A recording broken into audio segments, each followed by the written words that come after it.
Hello, my wonderful viewers. You're welcome back to my YouTube channel. Thank you all for always tuning in to listen. My people, come closer, come closer.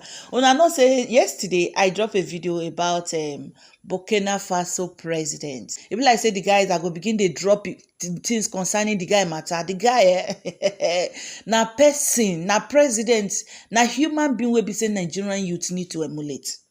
The guy is on fire. You know, say this video when I see so, they say they don't try to buy this guy for 18 good times because of what he they do for his own country. You see, African, I know just know the kind of mentality where we get. We see better president, we want to do better thing for him people, they try to buy him. Oh, African, does it mean we don't like good things? All these things wey be say our leaders they always they travel abroad for medical checkup, for different things, better sightseeing. It means say if we bring and come Africa, it no good, not be better thing for us. Imagine a president that is trying to make sure say his country work. 35 years old president guy. The guy is on fire, and Nigerian youth need to emulate this guy.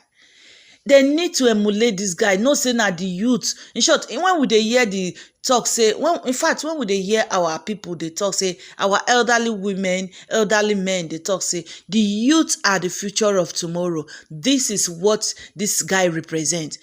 Because when I dey hear am, I go to talk to myself. If na Nigeria, they talk say youth are future of tomorrow. How is it possible? Wey be say that the old cargos now then take over the future of Nigeria? Because now wetin dey happen. Not be me they talk am, now wetin dey happen for Nigeria. Since I was born, now old men don't they rule Nigeria. Till tomorrow, now old men still they rule Nigeria. But with this guy, what this guy is doing in Burkina Faso, Nigerian youth need to emulate and see that their voice matters a lot. As in, they should stop making themselves to be used by these old men as thugs. Guys, make I drop the video, make una see president. When they say president, una go know say they talk about president. Please drop your thoughts concerning this with us in the comment section. Don't forget to subscribe to my channel. Subscription are for free. Now make it for the get updates anytime I drop Obonga news like this. Bye-bye. And also don't forget to give us a thumbs up and share our videos. Bye. What would you do if your life was threatened not once, not twice, but 18 times? In the heart of West Africa, a 34-year-old geologist turned soldier has become the most haunted leader on the continent. His crime? Daring to dream of an Africa that controls its own dignity. They have tried bombs, they have deployed mercenaries, they have even turned his own military against him. But Ibrahim Traore is still standing, and the question that keeps his enemies up at night is simple: why can't we unalive him?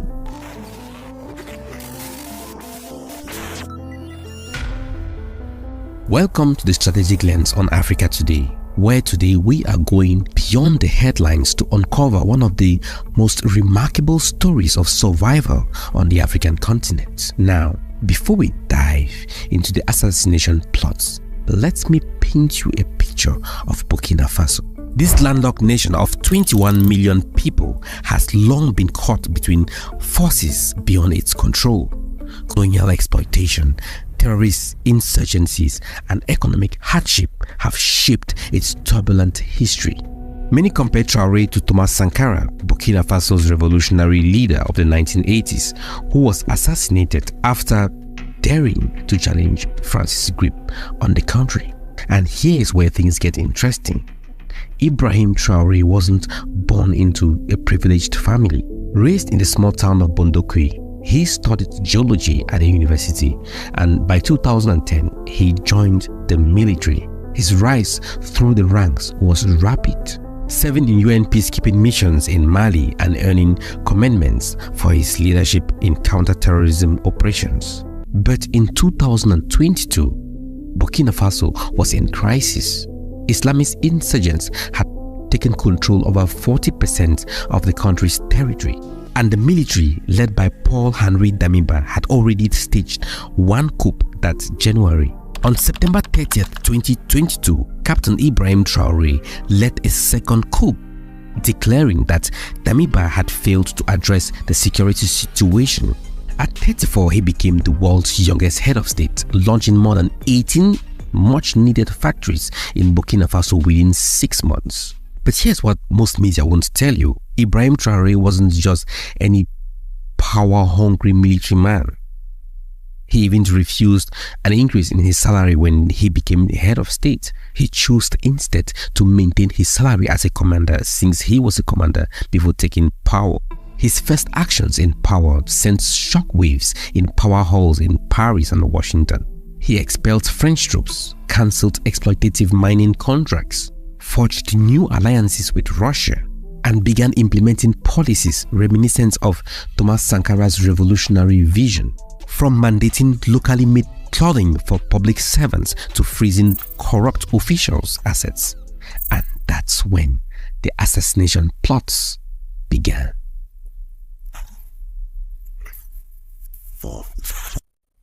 The first plot came just months after Traore took power. January 2023, intelligence services intercept communications revealing a chilling plan. A bomb was to be planted at Traore's residence during the African Cup of Nations match when security was most distracted. Now think about this for a moment. How would you feel knowing that while you were watching a football match, someone was planning to blow up your home? The conspirators even had a backup plan. If the bomb failed, an ambush would be set on his motorcade the following day. But how did Burkina Faso's intelligence service uncover this plot? This is where our story takes its first surprising turn. Multiple sources indicate that Russia's foreign intelligence services provided the crucial tip-off, sharing names of conspirators and details of the plan just hours before it was set to happen.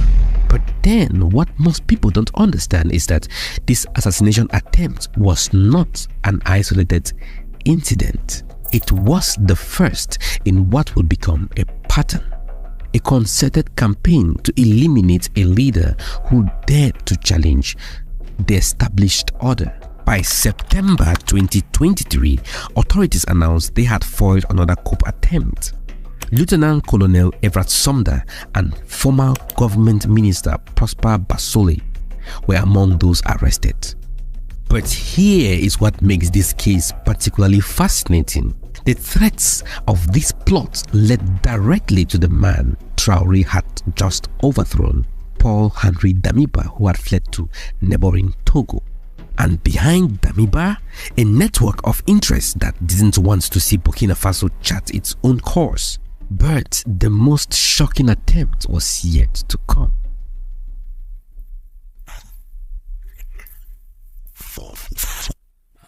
What's the price of a president's life?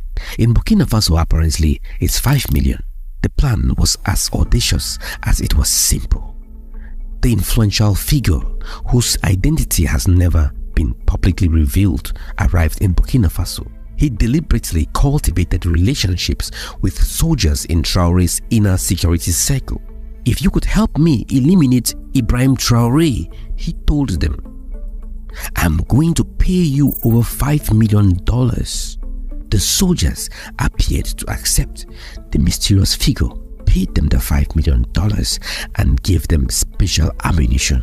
When you are near Ibrahim Traore, just take out your guns and hit him with his bullets, and boom, you are rich. But in a remarkable turn of events, these soldiers went to Ibrahim Traore and revealed everything to him and handed over the money and evidence. We have been paid with this money to earn your life, they reportedly told him, but we have allies. We can't do this to you. What would you have done if you were in Traore's position? Who would you trust if people are offering money, millions of dollars, to your guards, your closest guards, to end your life? The mastermind was arrested and charged with treason, but his identity and who he was working for remained closely guarded secrets. Now, this raises very profound questions. Who has $5 million to lose to eliminate the leader of one of Africa's most poorest countries? And what interests are so threatened by Traore's leadership that they will go to such extents?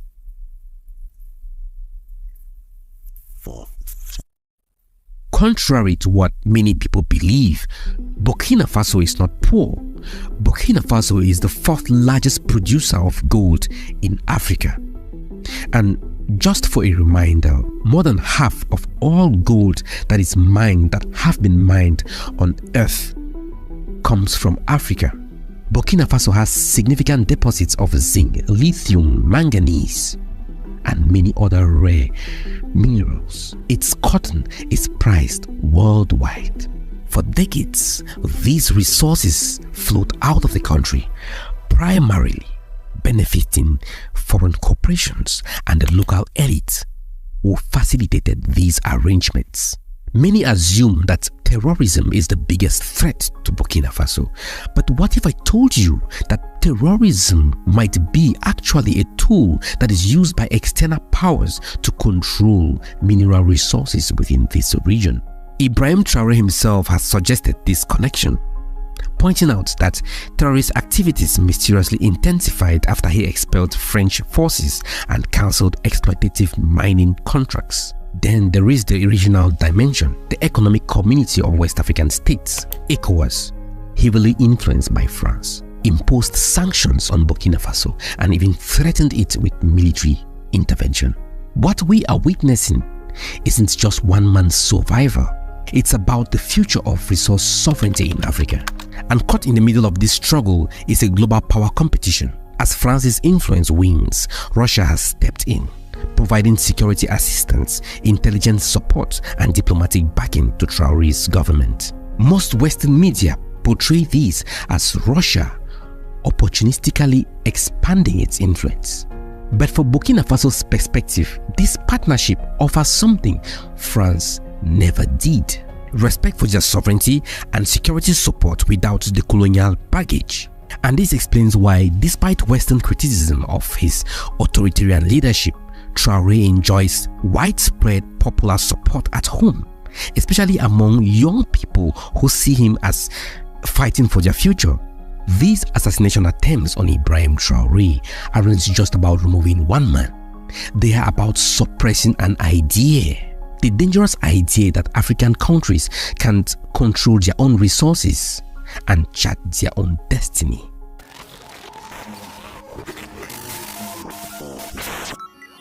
Despite the constant threats to his life, Traore has initiated ambitious projects, from local manufacturing initiatives to agricultural reforms.